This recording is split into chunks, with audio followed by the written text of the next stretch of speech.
اس کا واقعہ ہے کہ ایک دن رومیوں نے اسلامی لشکر پر شب خون مارنے کا منصوبہ بنایا۔ شب خون کا مطلب ہے مخالف فوج پر چھاپا مارنا اور رات کو اس کی بے خبری میں اچانک حملہ کر دینا۔ چنانچہ ایک دن رومی فوج نے اندھیرے میں اسلامی لشکر پر حملہ کر دیا۔ اس وقت اسلامی فوج لڑائی کے لیے بالکل تیار نہیں تھی، لیکن حضرت خالد بن ولید رضی اللہ عنہ نے بجلی کی سی تیزی کے ساتھ 500 کے لگ بھگ سوار اپنے ساتھ لیے اور رومیوں کو روک کر کھڑے ہو گئے جب تک ساری فوج لڑائی کے لیے پوری طرح تیار نہ ہو گئی۔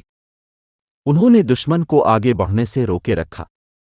جب اسلامی فوج تیار ہو کر میدان میں آ گئی تو رومی ذرا پیچھے ہٹ گئے اور اپنی مدد کے لیے اور فوج بلا بھیجی۔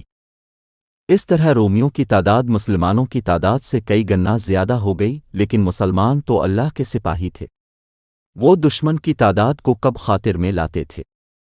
سب اللہ کی راہ میں جانے قربان کرنے کے لیے تیار ہو گئے۔ اس وقت قبیلہ ازد کا ایک نوجوان اسلامی فوج کے سپہ سالار حضرت ابو عبیدہ بن جرہ رضی اللہ عنہ کی خدمت میں حاضر ہوا اور عرض کیا کہ ہمارے امیر، مجھے سب سے پہلے دشمن سے لڑنے کی اجازت دیجیے، میں تھوڑی دیر میں رسول علیہ عالم کی خدمت میں حاضر ہو رہا ہوں۔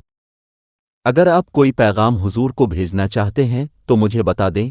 اس نوجوان کی گفتگو کا مطلب یہ تھا کہ اب وہ زیادہ دیر صبر نہیں کر سکتا، دشمن سے فوراً لڑنا چاہتا ہے۔ اس لڑائی میں وہ ضرور شہید ہو جائے گا اور شہادت کے بعد اللہ تعالیٰ اسے رسول اللہ کی خدمت میں پہنچا دے گا۔ حضرت ابو عبیدہ رضی اللہ عنہ نوجوان مجاہد کے شوق شہادت اور رسول اللہ کی خدمت میں حاضری کے پختہ یقین کو دیکھ بہت حیران ہوئے، اور نوجوان مجاہد کی گفتگو کا اتنا اثر ہوا کہ آنکھوں میں آنسو آ گئے۔ انہوں نے نوجوان مجاہد سے فرمایا، اے نوجوان، اللہ کے راستے میں لڑنے کے لیے جاک اللہ تیری آرزو پوری کرے اور رسول اللہ علیہ السلام کی خدمت میں پہنچا دے۔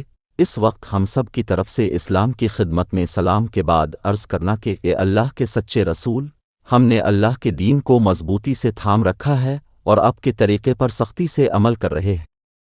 آپ نے جو بھی وعدے فرمائے تھے وہ پورے چکے ہیں۔